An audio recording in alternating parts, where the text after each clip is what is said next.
శ్రీకాకుళం జిల్లా కాశీబుగ్గ వెంకటేశ్వర ఆలయంలో తొక్కిసలాట జరిగి 9 మంది ప్రాణాలైతే విడిచారు. ఒక బాలునితో సహా 9 మంది అయితే ప్రాణాలు విడవడం జరిగింది. 20 మందికి పైగా గాయపడ్డారు. ఎవరైతే మృతి చెందారో వారందరికీ కూడా పోస్ట్ మార్టం అయితే కంప్లీట్ అయింది. వారి స్వస్థలాలకైతే మృతదేహాలను అయితే అంబులెన్స్ లో పంపించడం జరుగుతుంది. రైట్, అక్కడున్న తాజా అప్డేట్స్ ని మా ప్రతినిధి సూర్యప్రకాష్ అయితే అందిస్తారు. సూర్యప్రకాష్, చెప్పండి, అక్కడ ప్రస్తుత అప్డేట్స్ ఏంటి?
శ్రీకాకుళం జిల్లా కాశీబుగ్గ వెంకటేశ్వర ఆలయంలో తొక్కిసలాట జరిగి ఒక బాలునితో సహా 9 మంది మరణించారు. మరో 20 మందికి పైగా గాయపడ్డారు. గాయపడ్డ వారిని పలాస ఆసుపత్రికి కూడా తరలించడం జరిగింది. అందులో కూడా ఒక ఇద్దరు పరిస్థితి అయితే విషమంగా ఉన్నట్టుగా తెలుస్తోంది. టెక్కలి చికిత్సలో ఆసుపత్రులు అయితే చికిత్స అయితే అందిస్తున్నారు. ప్రైవేటు ఆలయంలో తొక్కిసలాట ఘటనపై ప్రభుత్వం కూడా విచారణకైతే ఆదేశించడం జరిగింది. ఇక మృతదేహాలను పలాస ప్రభుత్వ ఆసుపత్రి మార్చిలో ఉంచడం జరిగింది. పోస్ట్ మార్టం అనంతరం గ్రామాలకు కూడా ఆ మృతదేహాలు అయితే తరలిస్తున్నట్టుగైతే అప్డేట్స్ అందుతున్నాయి. ఇక అటు వైసీపీ నేతలు కూడా అక్కడి నుంచి వెళ్లిపోవాలంటూ అటు ఎస్పీ కూడా ఆదేశాలు అయితే జారీ చేయడం జరిగింది. ఎందుకంటే ఇక్కడ రాజకీయ రంగు పులుముకునే అవకాశం ఉన్న నేపథ్యంలో అక్కడ ఎక్కడికక్కడ ఎలాంటి అవాంఛనీయ ఘటనలు జరగకుండా పోలీసులు కూడా అక్కడ బాధ్యత వహిస్తున్నారు. కట్టుదిట్టమైన భద్రతా ఏర్పాట్లు కూడా చేస్తున్నారు. ఇక ఈ తొక్కిసలాట ఘటనకు సంబంధించి ఒక్కొక్క రీతిగా స్పందించడం జరిగింది. అటు ఘటన జరిగిన దానికంటే కూడా ఘటన జరగకుండా ముందు జాగ్రత్తలు తీసుకుంటే కనుక ఇంత ప్రమాదం జరిగి ఉండకపోవచ్చు. కానీ అనుకున్న దానికంటే ఆలయానికి భక్తుల తాకిడి చాలా ఎక్కువగా రావడం వల్లే ఈ ప్రమాదం జరిగిందని చెబుతున్నారు. కానీ అక్కడ అధికారులు కూడా కాస్త నిర్లక్ష్యం వహించకుండా తగు భద్రతా చర్యలు చేపట్టి ఉంటే గనక ఇలాంటి ప్రమాదం జరగదని అటువైపు నుంచి వస్తుంటే, మరొక పక్క నుంచి మాకు సమాచారం ఇచ్చి ఉంటే గనక, ప్రభుత్వానికి సమాచారం ఇచ్చి ఉంటే గనక ఖచ్చితంగా మేము భద్రతా ఏర్పాట్లు చేసేవాళ్ళమని చెప్పేసి మరో పక్కన వినిపిస్తుంది. ఏది ఏమైనా ఎవరి తప్పిదమైనా ఇక్కడ ఒక 9 మంది ప్రాణాలు కోల్పోవాల్సిన పరిస్థితి అయితే వచ్చింది. అటు ప్రజల్లో కూడా కథ చైతన్యం రావాల్సిన అవసరం ఎంతైనా ఉంది. ఒక పండగ సీజన్లలో ఏదో ఏకాదశి వచ్చిందనో ఇలాంటి పరిస్థితుల్లో ఎక్కువగా భక్తుల తాకిడి కాకుండా వారికి సమీపంలో ఉన్న ఆలయాలకు వెళ్లడం వల్ల ఇలాంటి తొక్కిసలాట ఘటనలు అయితే జరగు. ఇలాంటి ఘటనలు కూడా మనందరికీ కూడా ఒక గుణపాఠం కింద మార్చుకుని ఇక మీదైనా సరే జాగ్రత్తలు తీసుకోవాలి. రైట్, అక్కడ ప్రస్తుత పరిస్థితిని మా ప్రతినిధి సూర్యప్రకాష్ అయితే అందించడం జరుగుతుంది. సూర్యప్రకాష్, చెప్పండి, అక్కడ ప్రస్తుత పరిస్థితి ఏంటి?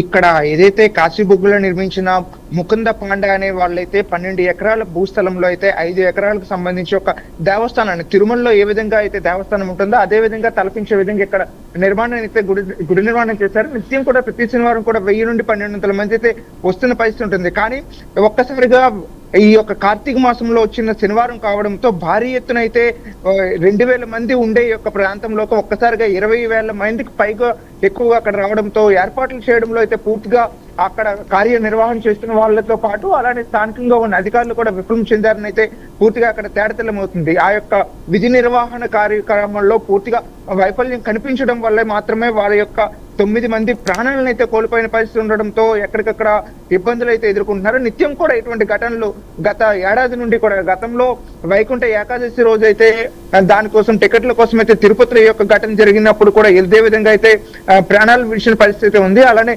సింహాచలం చందనోత్సవంలో కూడా ఎప్పుడు చరిత్రలో ఎప్పుడు లేని విధంగా కూడా అక్కడ కూడా ఇటువంటి ఘటన జరిగిన పరిస్థితి ఉంది. ప్రస్తుతం మనకి శ్రీకాకుళం జిల్లా ఏదైతే ఉందో అక్కడ ఆ నర్సీపట్నం పూర్తిగా కాశీబుగ్గ ప్రాంతంలో కూడా ఇటువంటి ఘటన జరగడంతో అయితే భారీగా అయితే అందరూ కూడా విషాదం అయితే నెలకొంటుంది. ముఖ్యంగా ఈ యొక్క ఎవరైతే హిందువులు ఉన్నారో హిందూ ధర్మాన్ని పాటిస్తూ ఎప్పుడు కూడా నిత్యం ఈ యొక్క పూజలు అయితే ఎప్పటి నుండి పురస్కరించుకుంటా రావడం అయితే ఆనవాయితీగా ఉన్న పరిస్థితి ఉంటుంది. అటువంటి పండుగలు పురస్కరించుకుంటున్న వేళ ఇటువంటి ఘటనలు జరగడం, అలానే కనీసం అధికారులు ఏవైతే చర్యలు తీసుకోవాలో వాళ్ళతో పాటు ప్రజల్లో కూడా కాస్త ముందస్తు జాగ్రత్తలు అయితే అవసరమైతే ఉంది. ఎందుకంటే వారి యొక్క ప్రాణాలు అనేది అయితే చాలా ముఖ్యమని, ప్రాణాల కోసం అయితే ఇటువంటి ప్రాణాలు ముఖ్యంగా తీసుకొని వెంటనే ఎవరు వెళ్లకుండా ఉండాల్సిన అవసరం అయితే ఉంటున్న విషయాన్ని అయితే గమనించి ఎప్పటికప్పుడు అయితే వాళ్ళు తగు జాగ్రత్తలు అయితే తీసుకోవాల్సిన అవసరం అయితేనే ఉంటుంది. కానీ అటువంటి వీటిని విచక్షణ రహితంగా విడిచిపెట్టి తొందరగా మేమే ముందుకు వెళ్ళాలి, మేమే స్వామివారి దర్శనం చేసుకోవాలనే ఉద్దేశంతో ప్రజలు అత్యుత్సాహాన్ని ప్రదర్శిస్తూ కొన్నిసార్లు అయితే వారి యొక్క ప్రాణాల మీదకైతే తెచ్చుకుంటున్న పరిస్థితి కనిపించడంతో ఇప్పుడు మనం చూస్తున్నట్టు ఎంతో మంది అయితే వాళ్ళ యొక్క ప్రాణాలను కోల్పోవడం జరిగింది. దాదాపు చాలా మంది చిన్న పిల్లలు కూడా ఇక్కడ ప్రాణాలు కోల్పోవడం అంటే అపంశుభం తెలియని, అంటే పూర్తిగా ఈ యొక్క దైవం పైన వారికి పూర్తి అవగాహన లేని వాళ్ళు కూడా దీనికి సంబంధించి వారి యొక్క ప్రాణాలను పోగొట్టుకున్నారంటే దీని యొక్క ఏ విధంగా అయితే ఈ యొక్క భక్తి ప్రవాసంలో మునిగిపోతూ వారి యొక్క జీవితాన్ని ఏ విధంగా పన్నంగా పెడుతున్నారన్న విషయాన్ని అయితే గమనించాలి. ఎప్పటికైనా భక్తులు ఎవరైతే ఉన్నారో వాళ్ళంతా కూడా ఇటువంటి పండగ వాతావరణం సంబంధించినప్పుడు అయితే జాగ్రత్తలు తీసుకొని అలానే స్వామివారి దర్శనాన్ని కావచ్చు, అలానే ఈ పూర్తిగా దేవుని భక్తిని అయితే ఎటువంటి అపహాసం చేయకుండా వాళ్ళు తీసుకోవాల్సిన తగు జాగ్రత్తలు తీసుకొని వారి ప్రాణాలను అయితే కాపాడుకోవాల్సిన అవసరం ఎంతైనా ఉందని, ఎందుకంటే స్వామి దర్శనం కన్నా ముందు మన ప్రాణం విన్నా అనే కాన్సెప్ట్ తో అయితే ముందుకెళ్లాల్సిన అవసరం అయితే ఉంది. ఇదే విధంగా ఒక ఎత్తు అయితే అలానే దీనికి సంబంధించి అధికార యంత్రాంగం కూడా పూర్తిగా విఫలం కావడమే మా యొక్క ప్రాణాలు అయితే భక్తుల యొక్క ప్రాణాలు పోతున్నాయనే విషయాన్ని అయితే తెలియజేసిన పరిస్థితి ఉంది. హైందువులను అయితే దహించే విధంగా అయితే ప్రస్తుత రాజకీయ పాలన సాగుతుందనే విషయాన్ని కూడా కొంతమంది ఆరోపిస్తున్న పరిస్థితి ఉంది. హిందూ మత వర్గాలు కూడా ఇక్కడ ఎప్పుడు కూడా ఇటువంటి ఘటనలు జరగడం పైన అయితే పూర్తిగా ఆవేదన వ్యక్తం చేస్తున్న పరిస్థితి కూడా కనిపిస్తుంది. దానికి సంబంధించి వైసీపీ నాయకులు అయితే ఈ ఎక్కడికక్కడ మెడికల్ కళాశాలలు ఉన్నా లేకపోతే మెడికల్ హాస్పిటల్స్ ఉన్నా కూడా ఇటువంటి ఘటన జరగవు, వెంటనే వాటి నుండి రక్షించుకునే విధంగా ఉండేదని అయితే ఆరోపణ చేస్తున్నారు. అసలు ఇటువంటి సమయంలో రాజకీయాలు చేయాల్సిన అవసరం లేదని కూటమి ప్రభుత్వం నాయకులు అయితే తెలియజేస్తున్న పరిస్థితి ఉంది. అలానే నారా లోకేష్ కూడా ఘటనా స్థలానికి వచ్చి ఇక్కడ క్షతగాత్రులను పరామర్శించాలని, మృతదేహాలు ఎక్కడైతే ఘటన జరిగిందో ఆ ఘటనా స్థలాన్ని కూడా పరిశీలించడానికి అయితే నారా లోకేష్ కూడా ప్రస్తుతం విశాఖపట్నం నుండి శ్రీకాకుళం జిల్లా ఏదైతే ఉందో పలాస అయితే రావడానికి అయితే దారిలోనే ఉన్నారనే విషయాన్ని కూడా తెలియజేస్తున్న పరిస్థితి ఇక్కడ కనిపిస్తుంది. Out studio. Right, thank you Suryaprakash.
Srikakulam జిల్లా కాశీబుగ్గ వెంకటేశ్వర స్వామి దేవాలయంలో జరిగిన తొక్కిసలాట ఘటనకు సంబంధించిన పూర్తి అప్డేట్స్ ని మా ప్రతినిధి అశోక్ అయితే అందిస్తారు. అశోక్, చెప్పండి, అక్కడ ఉన్న ప్రస్తుత పరిస్థితి ఏంటి అసలు?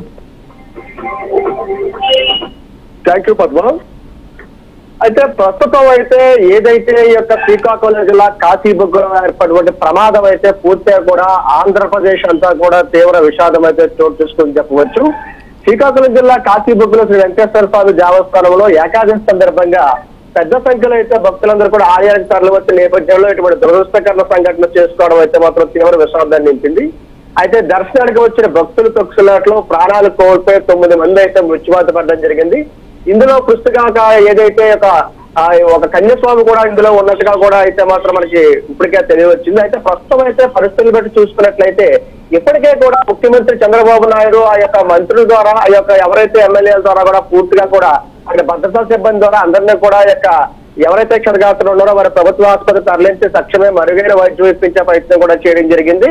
అయితే ఏది ఏమైనప్పటికీ కూడా మనకు విషయం చూసుకున్నట్లయితే ఇక్కడ ప్రైవేటు స్థలం అంటే ఎవరైతే యొక్క దానికి సంబంధించిన ప్రైవేటు వ్యక్తి అయితే ఉన్నాడో అతను గతంలో ఏదైతే తిరుపతి స్థలంలో పూర్తిగా కూడా ఆలయానికి అతను వెళ్ళకపోవడంతో ప్రైవేట్ గా గుడి కట్టించి మరలా గుడిలో కూడా పూర్తిగా ఇక్కడ 2,000 మంది పట్టే గుడిలో 25,000 మంది కూడా ఎవరైతే వచ్చిన రోజు అయితే మాత్రం పూర్తిగా ఏకాదశి సందర్భంగా అయితే మాత్రం పూర్తిగా విషాదం అయితే చూసుకుని చెప్పవచ్చు. అయితే ఉదయం నుండి కూడా ఏది ఏమైనా భక్తులు శనివారంతో పూర్తిగా కూడా ఈ యొక్క స్వామివారి వెంకటేశ్వర స్వామిని దర్శించుకునే కోణంలో అయితే మాత్రం వారి యొక్క భద్రతా విధానం కూడా చూసుకోవాల్సిన పరిస్థితి ఉంది. కాకపోతే ఒకరి మీద ఒకరు ఏ విధంగా ముందుకు వెళ్ళాలి, స్వామిని దర్శనం చేసుకోవాలనే కోణంలోనే చూసుకున్నారు తప్ప ఏదే ప్రమాదం ముందుకు కొంచెం వస్తుందనే విషయంలో లేకుండా చిన్న ట్రాలీ ఇది ఇప్పటికే మన బీఆర్కే చూస్తున్న లైవ్ లో అయితే మాత్రం అక్కడ ఏదైతే దారి ఉందో సరైన భద్రతా ఏర్పాట్లు కూడా లేకపోవడంతో ఏదైతే రైలు ఉందో వంగిపోవడంతో పూర్తిగా కూడా ప్రజలందరూ కూడా 9 మంది చనిపోవడం జరిగింది. అయితే దీన్ని పూర్తి స్థాయిలో చూసుకున్నట్లయితే ఎవరైనా ఈ స్థానంలో ఉన్న ఎవరైనా గుళ్ళు కట్టుకుంటే మాత్రం ప్రైవేట్ యాజమాన్యం కూడా ముందుగా భద్రతా సిబ్బందికి కూడా ఒక ఇంటిమేషన్ ఇవ్వాలి. ఈ రోజు ఇలా కార్యక్రమం చేస్తున్నాం, మాకు మీ విధమైన రక్షణ ఒక బందోబస్తు కావాలని చెప్పి కాగితం కూడా అప్లికేషన్ పెట్టాలి. కానీ ఎటువంటి కూడా ఎస్పీకి కానీ జిల్లా స్థాయిలో ఉన్న వారికి కానీ ఆ లోకల్లో ఉన్న ఎవరికి కూడా ఈ యొక్క ప్రైవేట్ సంబంధించిన ఎవరైతే ఉన్నారో అతను ఎటువంటి దాఖలు అయితే పెట్టలేదని తెలుస్తుంది. ఏదేమైనప్పటికీ ఈ యొక్క పూర్తి స్థాయిలో అయితే మాత్రం ఈ శ్రీకాకుళం కాశీబుగ్గలో అయితే మాత్రం ఈ ఆలయానికి ఇంచుమించుగా ఈ జూలైలో స్టార్ట్ అయిన ఈ ఆలయానికి తరచూ కూడా 2,000-3,000 మంది భక్తులు వస్తున్నారంటే ఈ రోజు ఈ కార్తీక మాసం సందర్భంగా ఏకాదశి సందర్భంగా ముందుగానే ఈ అధికారులు కూడా అప్రమత్తం ఉండాల్సిన పరిస్థితి ఏదో ఉంది. ఇప్పటికే ఎవరైతే దేవాదాయ శాఖ ఆనంద్ నారాయణుడు కూడా ఇది ప్రైవేటు సంబంధించిన దేవాలయం మాకు ఎటువంటి ఇంటిమేషన్ ఇవ్వలేదు అనడం కూడా సరికాదు.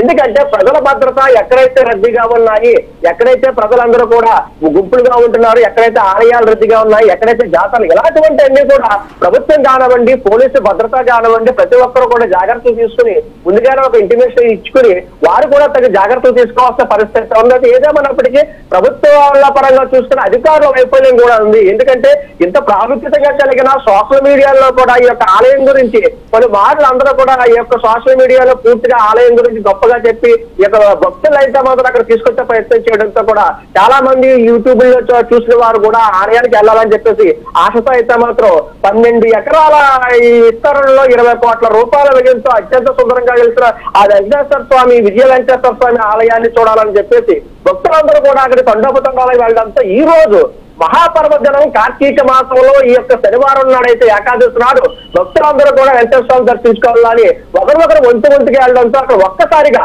ఒక్కసారిగా గుంపులో వెనక్కి తోపులాడడంతో ఎక్కడైతే రాలి ఏదైతే ట్రాక్ ఇనప సంబంధించిన ఉన్నాయో స్టీల్ సంబంధించిన రాళ్ళు ఒక్కసారిగా వంగిపోవడంతో ఒకరినొకరు తప్పించుకునే ప్రయత్నంలో కింద ఎవరున్నారో చూడకుండా ఒకరి మీద తొక్కేసుకుంటూ వెళ్ళడంతో నిర్మానుషంగా 9 మంది ప్రాణాలు అయితే మాత్రం చాలా వరకు ఇవి ఇబ్బంది పడ్డాయని చెప్పొచ్చు. అయితే అక్కడ ఏదైతే సంఘటనా స్థలంలో ఉన్నారో వాళ్ళ గ్రహయాత్రులందరూ కూడా ఇప్పటికే ప్రభుత్వ అధికారులు అలాగే ఏదైతే ప్రత్యేకంగా వారికి గతంలో ఉన్న అధికార సిబ్బంది కానివ్వండి, ఎమ్మెల్యేలు కానివ్వండి వారందరూ అక్కడ చేరుకోవడం జరిగింది. వెంటనే అక్కడ ప్రైవేట్ హాస్పిటల్కి ప్రభుత్వ ఆసుపత్రి కూడా చేరవేసడం జరిగింది. అయితే వీరికి 2 లక్షల రూపాయలు ఎక్స్‌పీఎస్ ఇవ్వడం జరిగింది. అలాగే 50,000 రూపాయలు క్షతగాత్రం కూడా వచ్చింది. ఈ డబ్బు సమస్య కాదు, ఇక్కడ ఏంటంటే పూర్తి స్థాయిలో ప్రజలకి ఎటువంటి ఇబ్బందులు లేకుండా విఐపీలు అనేది కూడా ఉంటుంది. ఇటువంటి దేవాలయాల్లో విఐపీ దర్శనాలు కూడా బ్రేక్ చేసి సామాన్యుడు ఎప్పుడు కూడా ఎండలో ఉంటూ ఆ సామాన్యుడికి సరైన దర్శనం కల్పించేలాగా ఈ యొక్క యాజమాన్యాలు కానివ్వండి, ప్రైవేట్లు కానివ్వండి, ప్రభుత్వ ఆలయాల్లో కూడా విఐపీ దర్శనం అనేది పక్కన పెట్టి సర్వసాధారణంగా ఉన్న సామాన్య భక్తులకు కూడా దేవుడి దర్శనం కల్పించే విధంగా రైట్. Thank you Ashok. బులెటిన్లో షార్ట్ బ్రేక్ తీసుకుందాం. Stay tune.